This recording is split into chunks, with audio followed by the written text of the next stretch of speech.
somewhere deep inside, you know what kind of person you were designed to be.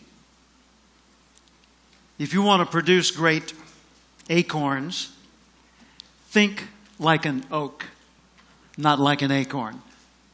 Think like the person you intend to become. Like the Christian question, what would Jesus do? Ask yourself, how would the person I'd like to be do the things I'm about to do? The acorn has three parts. It's got a stem, a cap, and a seed.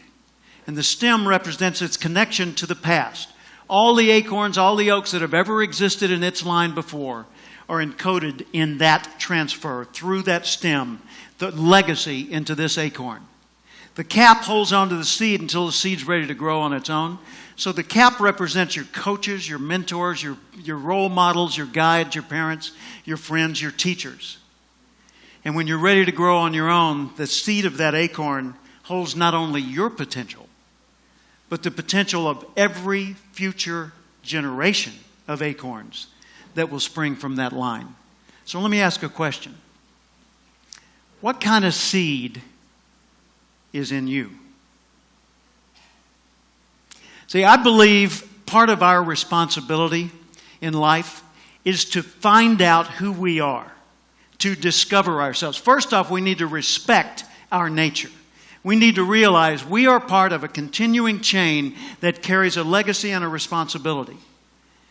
And if that's the case, then we need to recognize that we were not biological coincidences. I believe there's a creator, and I believe you were intentionally created for a myriad of purposes. There are many things we can do with our lives. And I think it's our job to find out what those things are and to do them as well as we possibly can so that we're passing along the right imprint for the next generation. And that's just simply my life philosophy. That's the way I look at it. So first, we need to respect our nature. Second, we need to know our nature. Take Aristotle's advice, know thyself. But know things about yourself that most people don't discover. For example, know how you're smart, not just how smart you are in comparison to others. In what ways are you smart? Know what you care about. What are the values that motivate your choices? Know what your personal velocity is, the intensity and drive with which you naturally operate. Know the background imprint, positive, neutral, or negative, that you carry with you and what effect it's had on you. Know your behavioral style, how you come across to other people. Know the patterns in your choices so that you're continually learning more and more about what it's like to be you so you can do an even better job of it. And then we need to apply our nature. We need to nurture our nature by expressing ourselves in the world. See, I never expected to be anything but ordinary. I was raised to be nice and ordinary. I expected I would grow up to be, like Dad worked for the phone company. I figured I'd go to work for the phone company, maybe work in an office. I figured I'd work till 65. I'd have 1.34 kids. I'd retire at 65, and then I'd die at the statistical average age for my gene pool. That's what I expected. Until one day in 1972, on the radio in the next room to mine, I heard a voice that changed everything.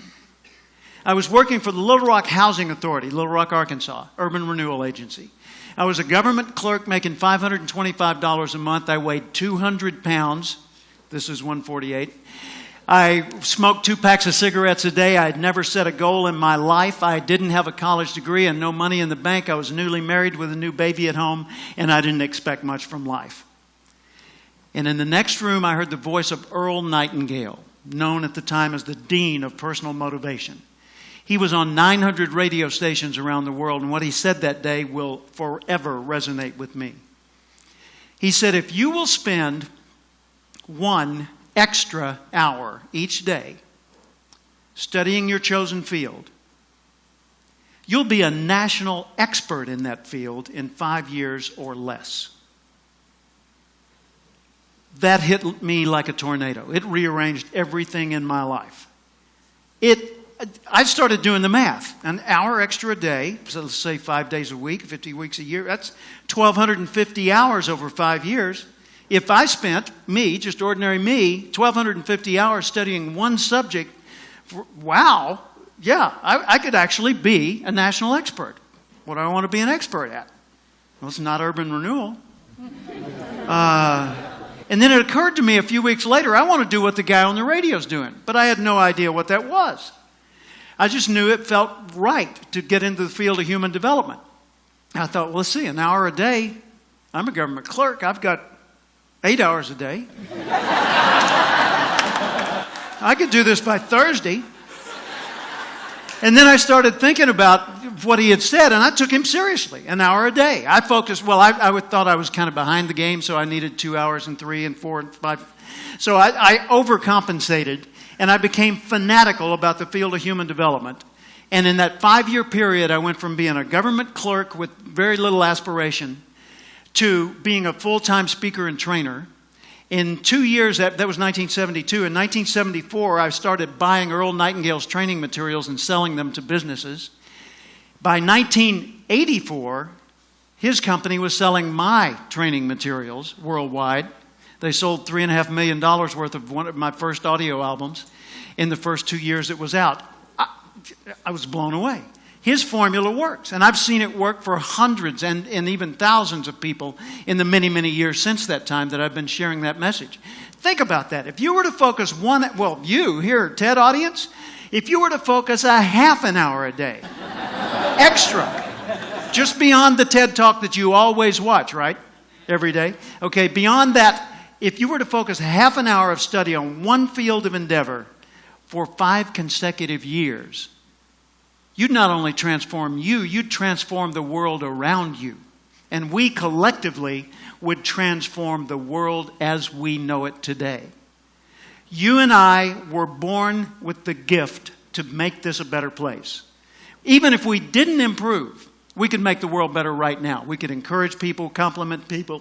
We could solve problems. We could pick up trash. We could fix things. We could bring new ideas.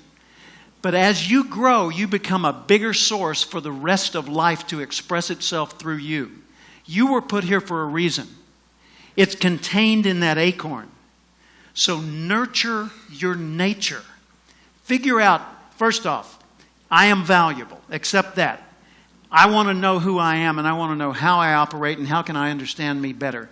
And then I want to nurture that nature. I want to apply myself in the world and put myself to work in such ways that the rest of the world says, well, that's cool. If he or she can do it, I could probably do it. I wonder how they did it. And then we start spreading that, and the ripple goes worldwide. So ask yourself every day, how would the person I'd like to be do the things I'm about to do? Thank you.